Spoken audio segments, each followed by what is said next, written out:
সপ্তম শ্রেণীর প্রিয় শিক্ষার্থীরা, আজ সোমবার তোমাদের গণিত পরীক্ষা হতে যাচ্ছে। তো তোমাদের গণিত পরীক্ষাটা কেমন হবে, এটার প্রশ্নপত্রগুলোর সমাধান কেমন হবে, তাই নিয়ে আজকের আলোচনা। তো ভিডিওটি প্রথম থেকে শেষ পর্যন্ত তোমাদের প্রশ্নের সপ্তম শ্রেণীর যে ষান্মাসিক যে পরীক্ষাটা অনুষ্ঠিত হতে যাচ্ছে তার প্রশ্নের সমস্ত সমাধানগুলো এখানেই পাবে। যেহেতু নতুন কারিকুলাম, এই জন্য তোমাদের প্রশ্নগুলো বুঝতে সমস্যা হয়, অনেকটাই ধরতে পারো না। তাই তোমাদের একটু প্রাথমিক ধারণা হিসাবে তোমাদের কাজগুলোর সমাধান একে একে দিচ্ছি। তো আর কথা না বাড়িয়ে চলে যাচ্ছে মূল পর্বে। তো ষান্মাসিক যে পরীক্ষাটি তোমাদের প্রশ্নপত্রটি পাবে, তার প্রথম যে কাজটি থাকবে কাজ এক, একটু দেখে নাও। কাজ এক, কাজ এক, সেখানে তোমাদের থাকবে যে একটি টেবিল তৈরির কথা বলা হবে। হ্যাঁ, তো একটি টেবিলের সিস্টেমটা হবে এরকম, যার দৈর্ঘ্য প্রস্থ সমান হবে। এটি নিজেরা তৈরি করবে এবং এটি তৈরি করার জন্য তোমাদের যে অর্থ লাগবে এটি নিজেরাই জোগাড় করবে। তো আমি স্ক্রিনে তোমাদের দেখিয়ে দিচ্ছি প্রশ্নটা কীরকম হবে, কী প্রশ্নগুলো হবে। তো এই প্রশ্নের আলোকে আমি ১ নম্বর তোমাদের প্রথম যে কাজটি সেটি হলো এরকম, বলা হয়েছে যে সঞ্চয়ের হিসাব ছক আকারে লিখো। তাহলে ১ নম্বর প্রশ্নের উত্তর হলো সঞ্চয়ের হিসাব ছক আকারে লিখো। তাহলে এটা কীভাবে করবে তোমরা একটু দেখো, একটা ছক তৈরি করবে এরকমভাবে। একটা ছক খেয়াল করো, এখানে লিখবে মাস আর এখানে লিখবে সঞ্চয়ের পরিমাণ, টাকা।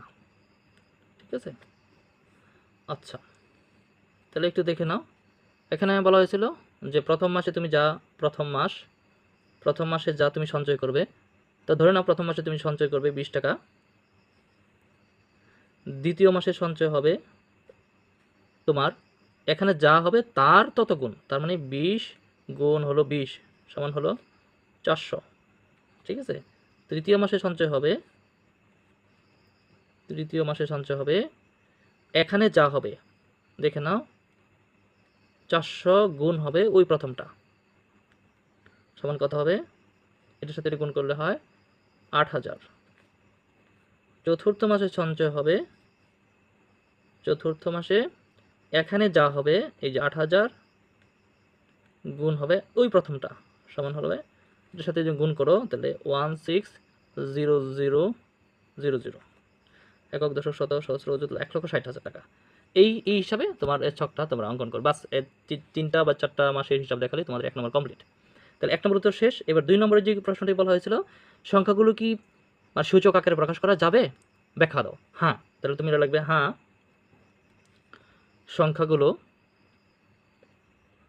সংখ্যাগুলোকে ছকের মাধ্যমে সূচক আকারে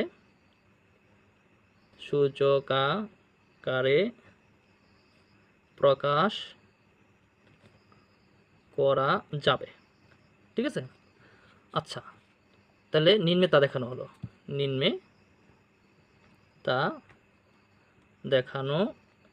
হলো। ঠিক আছে, এই হলো মোটামুটি। তাহলে এখন তুমি ছক আকারে সেটার জন্য আরেকটা ছক তৈরি করো। ছক, এখানে লিখো সঞ্চয়ের পরিমাণ,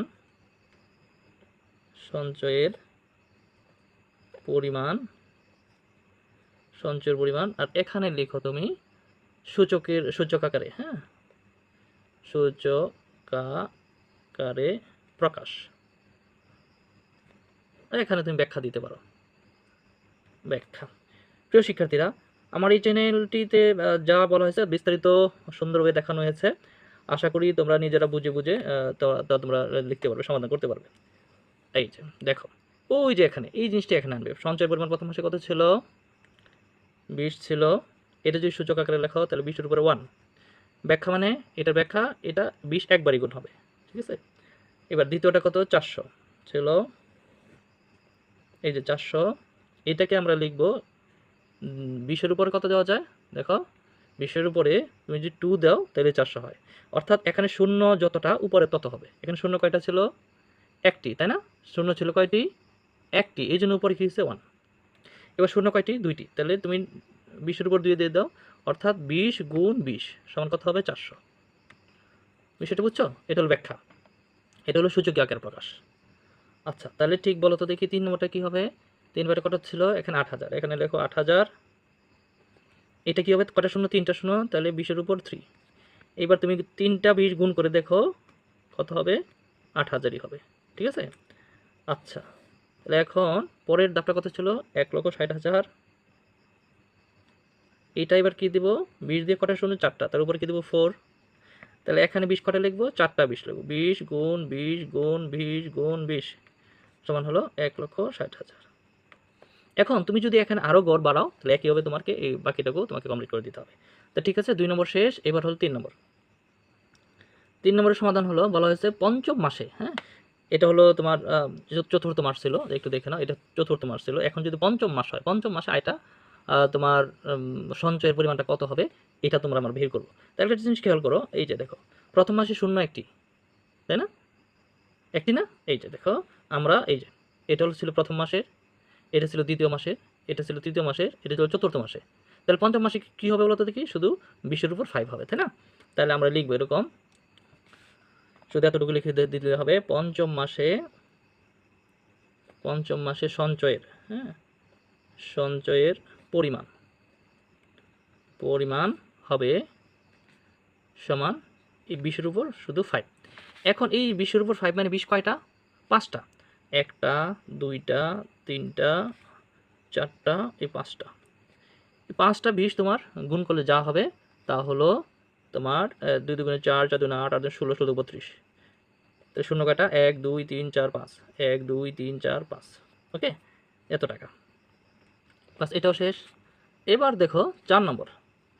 4 নম্বরের যে প্রশ্নটা, এটা হলো তোমার পরিকল্পনা অনুযায়ী টেবিলটি তৈরি করতে কত মাসের সঞ্চয় করার প্রয়োজন হবে, এটা ছিল প্রশ্ন। তাহলে তোমার পরিকল্পনা অনুসারে তাহলে তুমি একটা ওই টেবিলটা তৈরি করতে কত টাকা তুমি বাজেট ধরছিলে সেটি তোমাকে আগে তোমার মনে করতে হবে। তাহলে ধরে নাও যে আমার পরিকল্পনা, হ্যাঁ, এরকম লিখো, আমার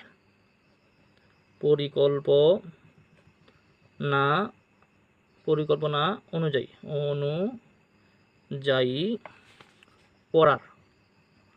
পড়ার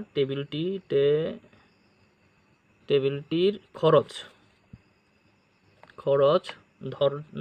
ধরেছিলাম, হ্যাঁ, ধরো 20,000 টাকা। কত? 20,000 টাকা। তাহলে একটা জিনিস খেয়াল করো, আমার 20,000 টাকা সঞ্চয় করতে কতদিন লাগে? এখন এই যে আমরা যদি একটু খেয়াল করি, এখানে প্রথম দিন তৃতীয় মাসে তোমার 8,000 হয়ে যায়। চতুর্থ, তাহলে 8,000 কি হবে? না, হবে না। তোমার খরচ কত? 20,000। এবার চতুর্থ মাসে দেখো 1,60,000 টাকা হয়ে যায়। একক, দশক, শতক, সহস্র, 1,60,000 টাকা। তার মানে এখানে জিনিসটা একটু খেয়াল করো, তোমার তৃতীয় মাসে কিন্তু হচ্ছে না, তাহলে চতুর্থ মাসে কিন্তু হয়ে যাবে, তাই না? তাহলে চতুর্থ অনেক টাকা হয়ে যাচ্ছে।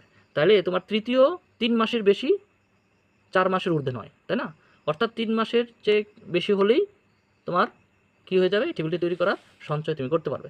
তাইলে তুমি লিখবা এরকমভাবে, সুতরাং প্রশ্নের আলোকে প্রশ্নে যেভাবে সঞ্চয় করতে বলছে আর কি, সেই প্রশ্নের আলোকে আমার টেবিলটি, হ্যাঁ, টেবিলটি তৈরি করতে 3 মাস, হ্যাঁ, 3 মাসের বেশি, কিন্তু 4 মাসের উপরে নয়, না? হ্যাঁ, দেখো 4 মাসে কিন্তু তোমার 1,60,000 টাকা হয়ে যাচ্ছে। সুতরাং 4 মাসের উপর নয় সঞ্চয় করা প্রয়োজন হবে, হ্যাঁ, সঞ্চয় করার প্রয়োজন হবে। অর্থাৎ তুমি 4 মাসের মধ্যেই তুমি টেবিলটি তৈরি করতে পারবে। আশা করি বিষয়টি বুঝতে পারছো। তাহলে কাজ 1 আমার শেষ। এবার আমরা দেখব তোমার কাজ 2-এতে কী বলা হয়েছে। তোমার একটু দেখে নাও, কাজ 2 কী বলা হয়েছে। কাগজ কেটে একটি ত্রিমাত্রিক মডেল তৈরি করতে হবে যার দৈর্ঘ্য, প্রস্থ, উচ্চতা সমান, হ্যাঁ। আচ্ছা, তাহলে এই যে এই কথাটা যে বলা হয়েছে, একটা মডেল তৈরি করবে, অর্থাৎ এমন একটা বাক্স তৈরি করবে, যেমন তোমরা এই যে লুডো খেলো না, লুডো খেলার মধ্যে তোমার যে ছক্কা গুটিটা হয়, এটাই তোমার ওই আকৃতির মডেল। তাহলে তুমি কাগজ দিয়ে কেটে তুমি এই যে ছক্কা গুটির মতো এমন একটি তুমি কী তৈরি করবে? একটি বাক্স তৈরি করবে। আমি এঁকে দিচ্ছি এখানে, তোমার যদি সিস্টেমটা এরকম হয়, দেখো সিস্টেমটা তুমি খাতায় আঁকবে, হ্যাঁ। তুমি মডেলটি তৈরি করে স্যারকে দেখাবে, আর যদি আঁকার প্রয়োজন হয় তাহলে এইভাবে আঁকবে। এই যে দুইটা ফোঁটা দেবে, এখানে একটা ফোঁটা, এখানে একটা ফোঁটা, ঠিক আছে। তারপরে সেম এখানে আরেকটা ফোঁটা, এই যে এখানে আরেকটা ফোঁটা, দেখো কীভাবে আঁকতে হয়। তারপরে তার নিচে একটু নিচে এই যে এই বরাবর এখানে একটা ফোঁটা, এই যে এই বরাবর এখানে একটা ফোঁটা, তারপর আবার এই বরাবর এখানে একটা ফোঁটা, এই বরাবর এই যে এখানে একটা ফোঁটা, ঠিক আছে। এখন তুমি কি করবে, এই যে এটার সাথে এটা যোগ করে দেবে, দেখো ভালো করে। তারপর এটার সাথে এটা যোগ করে দেবে, এইটার সাথে এটা যোগ করে দেবে, হ্যাঁ। আবার এটার সাথে এটা যোগ করে দাও, এই যে এটার সাথে এটা যোগ করে দাও, তারপর এইটার সাথে এটা যোগ করে দাও, এটার সাথে এটা যোগ করে দাও, এই যে এটার সাথে এটা যোগ করে দাও, ঠিক আছে। এবার তুমি কি করো, এই যে এটার সাথে, এই যে এটার সাথে তুমি এটা যোগ করে দাও, এটার সাথে এটা যোগ করো, এটার সাথে এটা যোগ করো, তারপরে তুমি এই যে এটার সাথে এটা তুমি যোগ করে দাও। এই যে যেটা হলো, এটা কি বলা হয়, তোমার ওই ত্রিমাত্রিক একটি মডেল। এটা তোমাকে ঘনবস্তু বলা হয়। এটা কি বলা হয়, এটা ঘনক আকৃতির বস্তু, ঘনবস্তু। আচ্ছা যাক, তো তোমার এখানে কয়েকটি প্রশ্ন আছে, আমি সেই প্রশ্নটি সমাধান করে দিচ্ছি, দেখে নাও। তুমি এই চিত্রটা তুমি আঁকতেও পারো, সমস্যা নেই। তাহলে কাজ 2, কাজ 2 কি, যে 1 নম্বর প্রশ্নটা হলো, তৈরিকৃত মডেলটি কি ধরনের জ্যামিতিক আকৃতি চিহ্নিত করো। তাহলে আমরা লিখবো 1 নম্বর লিখবো তৈরিকৃত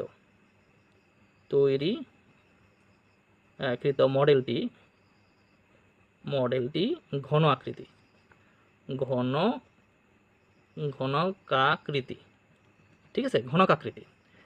শেষ 2 নম্বর প্রশ্নটা হলো, তৈরিকৃত মডেলটির আয়তন ও একটি তলের ক্ষেত্রফল নির্ণয় করো। অর্থাৎ এইটার আয়তনটা কত হবে, এটার আয়তনটা কত, এবং একটি তল, মানে এখানে 6টা তল আছে, কয়টা তল আছে বলো তো দেখি। ওই যে ছক্কা গুটির এটা মানে কয়টা তল আছে, 6টা তল আছে। এই যে এটা একটা তল, এটা একটা তল, এরকম 6টা তল আছে। তার মধ্যে বলছে একটি তলের ক্ষেত্রফল। তার মানে এখানে একটা জিনিস খেয়াল করো, বলছে যে প্রশ্নতে বলা হয়েছে যে দৈর্ঘ্য প্রস্থ উচ্চতা সমান, অর্থাৎ এখান থেকে যতটুকু, এখান থেকে এতটুকু, সব দিক একই সমান। আচ্ছা যাই হোক, তাহলে 2 নম্বর প্রশ্নের উত্তরটা তোমরা এইভাবে লিখবে, তৈরিকৃত তৈরিকৃত মডেলটির আয়তন প্রথমে নির্ণয় করতে হবে। তাহলে তুমি এখানে মেপে নিবে, হ্যাঁ, যে মডেলটা তোমরা তৈরি করছো, এই মডেলটি এখান ধরে ফিতা ধরে বা স্কেল ধরে এখান থেকে মাপবে। তাহলে আমি মেপে দেখলাম, আমার যে মাপটি সেটা দেখলাম, সেটা এখান থেকে কত, 20 সেন্টিমিটার। তোমরা সেটা লিখে দিলেও হবে, হ্যাঁ, 20 সেন্টিমিটার। আচ্ছা, তাহলে এখান থেকে 20, এখান থেকে পুরোটাই 20, ওকে। তাহলে 2 নম্বর হলো মডেলটির আয়তন,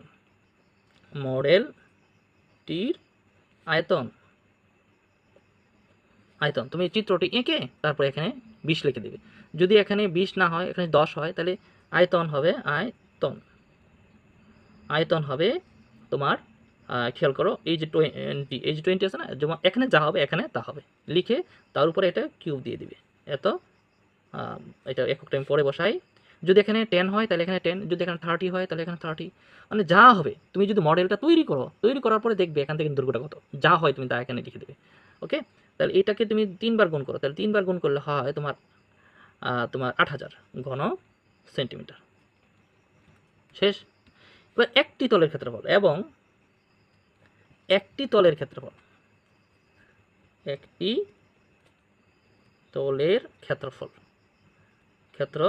একটি তলের ক্ষেত্রফল, অর্থাৎ এই যে ধরো এই যে এই পৃষ্ঠটার এই তলের ক্ষেত্রফলটা বের করবো।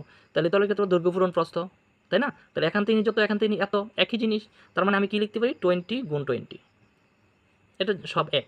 তাহলে কি হবে, এখানে এটার সাথে এটা গুণ করলে 400, এটা হবে বর্গ সেন্টিমিটার, ওকে। আচ্ছা, তাহলে এটা শেষ। এরপরে হলো 3 নম্বর প্রশ্নের উত্তর। 3 নম্বর প্রশ্নের উত্তরটা কি বলা হয়েছে, সেটি একটু খেয়াল করো। 3 নম্বর প্রশ্নে যেটি বলা হয়েছে, তৈরিকৃত মডেলটির সম্পূর্ণ তলে বৃষ্টি নির্ণয় করা কি সম্ভব, সেটা তোমাকে জানতে চাইছে। যে তৈরিকৃত যে মডেলটি, সেটি তোমার সম্পূর্ণ বৃষ্টির ক্ষেত্রফলটা কি নির্ণয় করা সম্ভব কিনা। তাহলে একটু জিনিস খেয়াল করো, অবশ্যই সেটা সম্ভব। তাহলে তৈরিকৃত মডেলটি সম্পূর্ণ বৃষ্টির ক্ষেত্রফল নির্ণয় করা সম্ভব। আচ্ছা, আর সেটার সূত্রটা কি, 3 নম্বর, সম্ভব কিনা। তাহলে সেটাও তুমি প্রথমে লিখবে যে তৈরিকৃত মডেলটি সম্পূর্ণ তলের ক্ষেত্রফল নির্ণয় করা সম্ভব, এটাই লিখবে।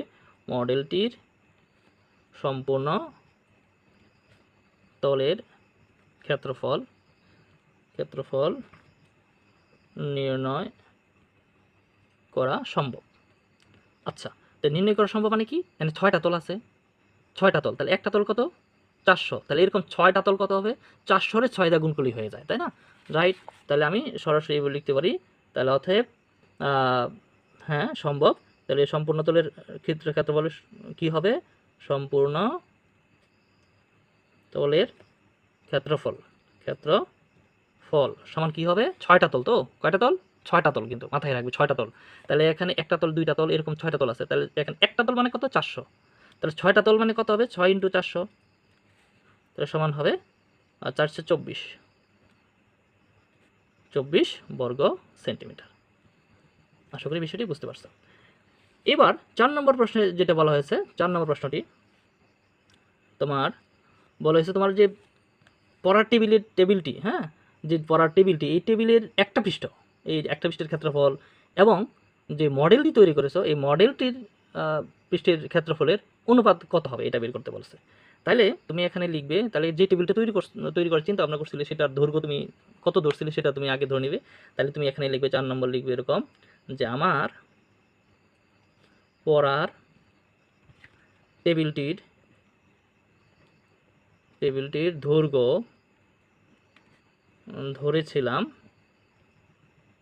ধরেছিলাম কত? সমান হলো 110 সেন্টিমিটার, অর্থাৎ 110 সেন্টিমিটার। তুমি তোমার ইচ্ছা মতো তুমি ধরতে পারো। তো এটা একটা টেবিলের মাপ, তুমি যে টেবিলটি তুমি চিন্তা ভাবনা করছো সেটা তুমি ধরে নিতে পারো। আচ্ছা, এবং এটার দৈর্ঘ্যপ্রস্থ কী ছিল? সমান ছিল। দৈর্ঘ্যপ্রস্থ সমান, যেহেতু দৈর্ঘ্যপ্রস্থ সমান তাহলে আমরা লিখব এটা একটা বর্গাকৃতি ছিল। তাহলে অতএব প্রশ্ন মতে টেবিলের একটি পৃষ্ঠের ক্ষেত্রফল সমান কি হবে? এই যে 110 গুণ হবে 110 সমান, এটার সাথে এটা গুণ করে দেখো তোমার কত হয়? 12100 বর্গ সেন্টিমিটার। আচ্ছা শিক্ষার্থীরা, আমি এখানে সবগুলি ডিজিট আমি ইংরেজিতে লিখতেছি, তুমি ইচ্ছা করে বাংলায় লিখতে পারো, কোনো সমস্যা নেই। আচ্ছা, তাহলে এটা শেষ। এবার ঘনক আকৃতির, এই যে ঘনক আকৃতির যে সম্পূর্ণ পৃষ্ঠটা আর যে একটি পৃষ্ঠ, ঘনক আকৃতির কি বলা হয়েছে? একটি পৃষ্ঠের যে অনুপাতটি, তোমার একটি পৃষ্ঠের অনুপাত কত হয়েছিল? একটি তলের ক্ষেত্রফলটা কত? 400। তাহলে এটা আমরা লিখব এবং লিখব ঘনকাকৃতি তৈরিকৃত মডেলটির একটি পৃষ্ঠের ক্ষেত্রফল কত? একটি পৃষ্ঠের ক্ষেত্রফল এই যে মডেলটির একটি পৃষ্ঠের ক্ষেত্রফল, অর্থাৎ একটি পৃষ্ঠের ক্ষেত্রফল মানে কি? দৈর্ঘ্য গুণ প্রস্থ, তার মানে সমান 20 গুণ হলো 20 সমান হলো 400 বর্গ সেন্টিমিটার। ওকে, এখন বলা হয়েছে যে এই দুইটার অনুপাত, এটা এবং এটার অনুপাত নির্ণয় করতে বলছে। তাহলে অতএব আমরা লিখব টেবিল ও মডেলের ক্ষেত্রফলের অনুপাত কত? এই যে এখানে কত হয়েছিল? 1:1, এই যে 1:100 অনুপাত হলো এই যে 400। তাহলে এখন উভয় দিক থেকে আমরা যদি 100 দ্বারা ভাগ করি, অর্থাৎ এই 0 2 0 2 0 বাদ, তাহলে 1:1 অনুপাত 4। ওকে, আচ্ছা এইটা শেষ হয়ে গেল। তাহলে আমার 5ম নম্বর যে কাজটি, যে উল্লেখিত টেবিলটির সমগ্র পৃষ্ঠের ক্ষেত্রফলের সাপেক্ষে, সমগ্র পৃষ্ঠের ক্ষেত্রফলের সাপেক্ষে তৈরিকৃত মডেলগুলির সমগ্র তলের ক্ষেত্রফল শতকরা প্রকাশ করো। 5 নম্বর যে প্রশ্নটা। তাহলে টেবিলটির সমগ্র পৃষ্ঠ, তাহলে আমার একটি পৃষ্ঠের কত হয়? একটি পৃষ্ঠ হয় টেবিলের এই যত।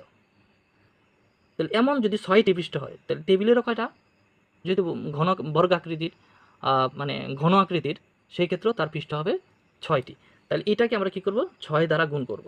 তাহলে আমরা এরকমভাবে লিখব সমগ্র পৃষ্ঠের ক্ষেত্রফল। আমরা লিখব টেবিলটির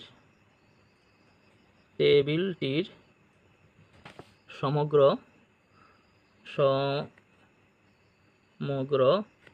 পৃষ্ঠের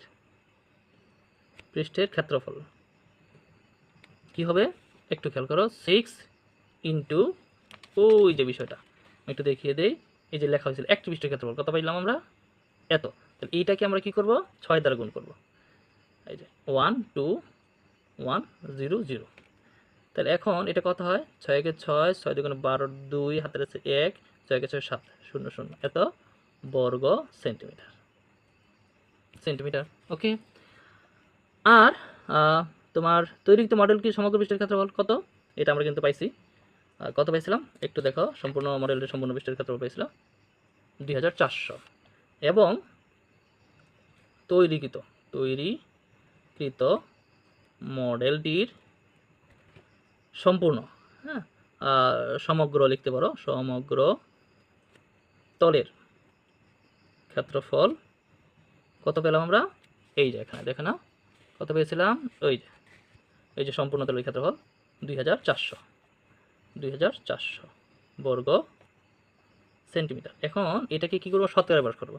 তাহলে টেবিলের ক্ষেত্রফল যখন এত, তখন মডেলটির ক্ষেত্রফল কত এত। তাহলে আমরা এইভাবে লিখব, টেবিলটির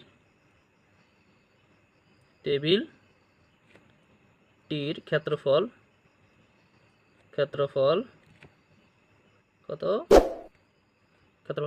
এই যে দেখো 72600 এত বর্গ সেন্টিমিটার হলে মডেলের কত, মডেলটির ক্ষেত্রফল, হ্যাঁ ক্ষেত্রফল কত 2400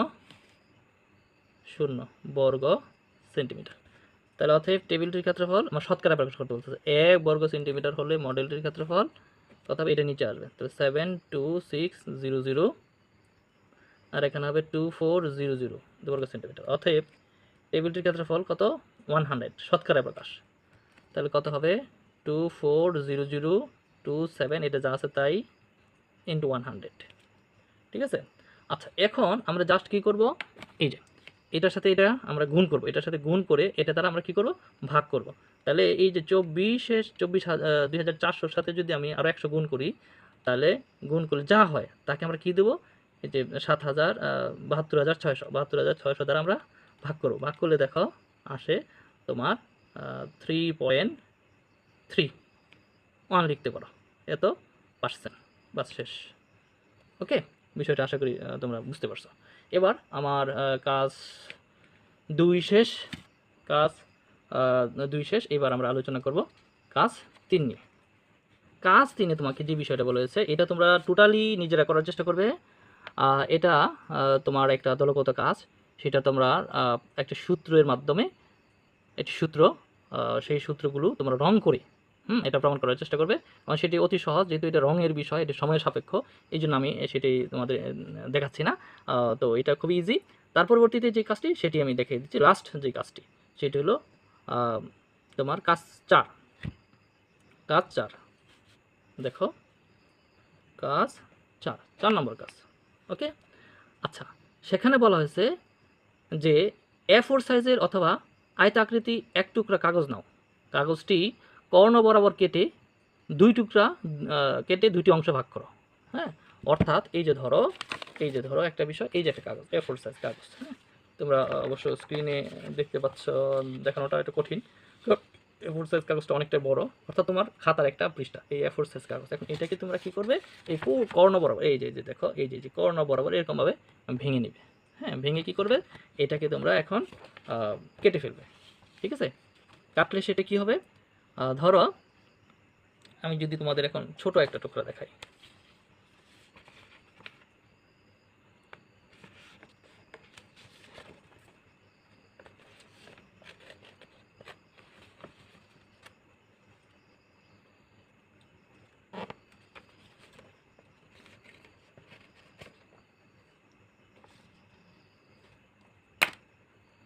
প্রিয় শিক্ষার্থীরা, আমি তোমার বোঝার স্বার্থে একটু কাজ করতেছি। এই ধরো এটাই হলো A4 সাইজ কাগজ। তাহলে তোমার কাজ হলো এটাকে এরকম, হ্যাঁ এরকম কোনা বরাবর, এই যে কোনা বরাবর কি করবে, কেটে নেবে। দেখেছো, এই তাহলে কি হলো এখন বলো তো দেখি, এখন কি হলো, এইগুলো প্রত্যেকটা এক একটা ত্রিভুজ হলো। কি হলো, এটা একটা ত্রিভুজ, এটাও আরেকটা ত্রিভুজ হয়ে গেল। তাহলে এই কথাটাই তোমার বলা হয়েছে 4 নম্বর কাজের মধ্যে। এই কথাটা বলা হয়েছে যে কাগজ কেটে অংশ দুটি কোন ধরনের জ্যামিতি আকৃতি নির্দেশ করেছে। হ্যাঁ, তাহলে এবং এইটার বৈশিষ্ট্য কি। তাহলে 1 নম্বরে তোমরা লিখবে এরকম যে তৈরিকৃত কাগজটি তোমরা লিখবে যে কেটে নেওয়া অংশ দুটি, হ্যাঁ, কেটে নেওয়া অংশ দুটি দেখো এরকম, যে কেটে নেওয়া অংশ দুটি ত্রিভুজ। ওকে, বাস। এদের বৈশিষ্ট্য হলো, বলছে এদের বৈশিষ্ট্য লেখার জন্য, তাহলে তুমি লিখবে এদের বৈশিষ্ট্য হলো একটি কোণ সমকোণ। হ্যাঁ, এই যে দেখো, এই যে এই কোণটা সমকোণ, এই যে এই কোণটা কি কোণ? সমকোণ, অর্থাৎ 90 ডিগ্রি। এই কোণটা 90 ডিগ্রি। হ্যাঁ, তাহলে এটাই হলো 90, যেহেতু 90 ডিগ্রি, তাহলে এটা কি হবে? সমকোণী ত্রিভুজ। এটা কি হবে? অবশ্যই সমকোণী ত্রিভুজ। তাহলে এই কথাটাই লিখবে, বৈশিষ্ট্য হলো একটি কোণ সমকোণ।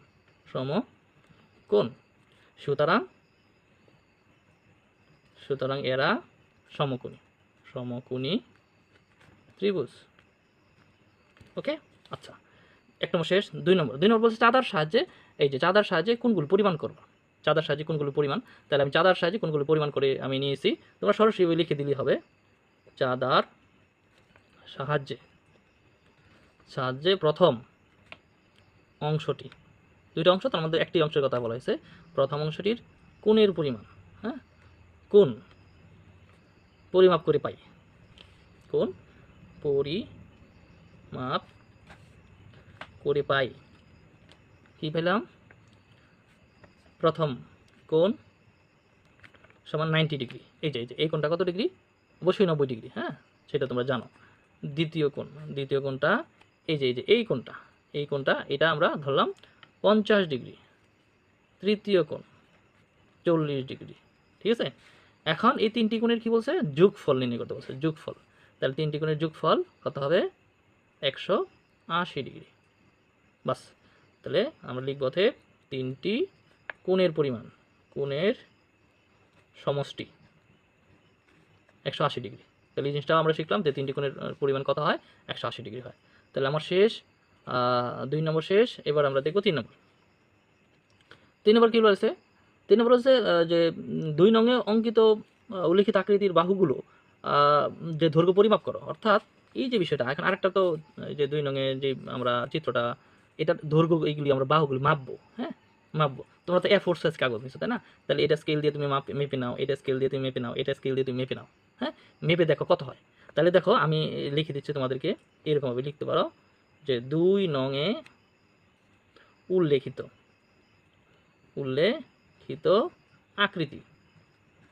আকৃতিটির বাহুগুলোর দৈর্ঘ্য, হ্যাঁ, একটা হলো 8 ইঞ্চি, আরেকটা হলো 11 ইঞ্চি, ইঞ্চিতে মাপলাম আমি আর কি। আরটা হলো তোমার 14 ইঞ্চি প্রায় দিয়ে নাও। হ্যাঁ, এটা প্রায় মানে কিছুটা কম আছে, আমি 14ই ধরলাম, প্রায় লিখে নাও। আচ্ছা, তারপরে বলছে এই যে অংশগুলো, এইগুলো দিয়ে প্রকৃত ভগ্নাংশ নির্ণয় করতে বলছে। এই সংখ্যাগুলো দিয়ে প্রকৃত ভগ্নাংশ। তাহলে এ মানগুলো নিয়ে প্রকৃত ভগ্নাংশ। তাহলে প্রকৃত ভগ্নাংশ কি? উপরে ছোট হবে, নিচে উপরে বড়, হ্যাঁ, উপরে ছোট হবে, নিচে বড় হবে, অর্থাৎ হরটা বড় হবে, তাহলেই তোমার প্রকৃত লবটা ছোট হবে। তাহলে এটাকে তুমি এইভাবে লিখতে পারো। কয়টা বানানো যায় দেখো, এরকম 8/11, একটি 11/14, তারপরে 8/14। এছাড়া আর বানানো সম্ভব হয় না। বাস, এইগুলো হলো প্রকৃত ভগ্নাংশ। আশা করি বিষয়টি বুঝতে পারছো। আচ্ছা, এবার বলছে 4 নম্বরে যে বিষয়টা বলছে, 4, এই ভগ্নাংশগুলোর গুণিতক নির্ণয় করতে বলছে। কি নির্ণয় করতে বলছে? এগুলির গুণিতক। তাহলে আমরা লিখব, তাহলে 8, 11 এর 3টি গুণিতক, আবার বলছে 3টি এর গুণিতক সমান, তাহলে 8/11, এটার সাথে আমি যে 1 গুণ করি তাহলে এটাই হয়, এটা একটা হলো। এখন আমি যদি এটার সাথে আমি যদি 2 গুণ করি, কি গুণ করি? আরেকটা গুণিতক। এটার সাথে আমরা যদি 2 গুণ করি, তাহলে 8 দুগুণে 16। আচ্ছা, সমান দিয়ে নিলাম। তাহলে কি হয়? 8 দুগুণে 16, 11। তাহলে এটাও এর গুণিতক। তাহলে এখন আমি যদি এটার সাথে 3 গুণ করি, 3 আর 24, নিচে হলো 11, এটাও এটা গুণিতক, তাহলে একটার গুণিতক পেলাম আমরা, তিনটি বলছে নির্ণয় করার জন্য। তারপর এইটা দ্বিতীয়টা এর গুণিতক, কীভাবে বের করবে বলো তো দেখি। এটার সাথে প্রথমে তুমি 1 গুণ করো, এটা যা আছে তাই। এবার কি করো, এটার সাথে তুমি 2 গুণ করো, 11 দুগুণে 22, 14। এবার এটার সাথে তুমি 3 গুণ করো, 3 11 33, 14। ঠিক আছে, তারপরে এই যে এটা 4 নম্বরটা রয়ে গেল। আশা করি বিষয়টা এটাও তোমরা পারবে এখন। 8/14 এর গুণিতক সমান কি, 8/14 গুণ হলো 1 সমান হলো 8/14। এখন 8/14 এটার সাথে তুমি 2 গুণ করবে, তাহলে 16 বাই হলো 14। এটার সাথে এখন তুমি 14, এখন 3 গুণ করো, 3 আর 24 বাই হলো 14, পাস শেষ। এটা হলো 4 নম্বর কাজ। আচ্ছা, এবার যে কাজটা বলা হয়েছে তোমার 5 নম্বর কাজ বলছে তোমার করার জন্য। ওকে, 5 নম্বর কাজটা যেটি হলো এটি, এই যে ভগ্নাংশগুলো তুমি পেলে, এই ভগ্নাংশগুলোকে সমহরে প্রকাশ করতে হবে। কি, সমহর ভগ্নাংশ। তাহলে তুমি এরকমভাবে লেখো 5 নম্বর, 3 নংয়ে প্রাপ্ত প্রকৃত ভগ্নাংশগুলো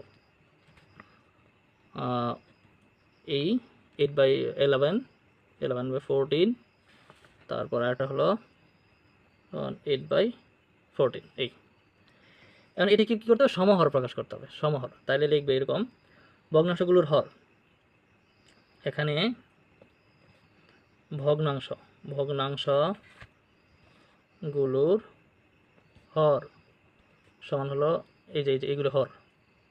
ঠিক আছে, 14, যাদের লসাগু এগুলো লসাগু নির্ণয় করতে হয়। লসাগু সমান কত হবে, এটা লসাগু হবে তোমার 154। তুমি লসাগু করে দেখতে পারো, হ্যাঁ, এটাই হয়। আচ্ছা, তাহলে অতএব প্রথম ভগ্নাংশ সমান 8/11 সমান, হ্যাঁ, সমান দিয়ে 8/11 লিখে এই যে এখানে যা হবে, লসাগু যা হবে এটা উপরেও দিবে নিচেও দিবে। ওকে, উপরেও নিচে। এখন এটার সাথে তুমি এটাকে ভাগ করো, তাহলে 14 হয়। এখন 14 আর 8 গুণ করো, যে 14 আর 8 গুণ করলে হয় তোমার 112, আর নিচে যা আছে তাই। এটাকে এটাকে আবার এটাতে কাটবে না, হ্যাঁ। আচ্ছা, দ্বিতীয় ভগ্নাংশ সমান কত হয়, এই যে 11/14, এটার সাথে আমি এই যে এটা দিয়ে দেবো 154, লসাগু যা হয় এটাকে যদি কাটা দিই, এটা কত হবে 11। এখন এই 11 আর এই 11 গুণ করলে কত হয়, 121, নিচে হয় 154।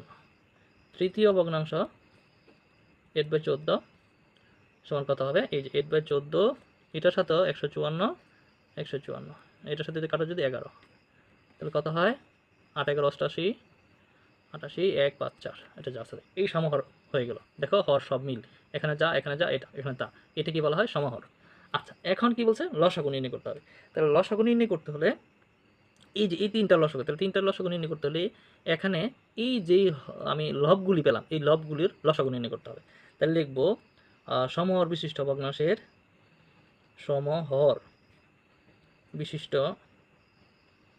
ভগ্নাংশগুলোর লব কি 112, 112, 121 আর হলো 88,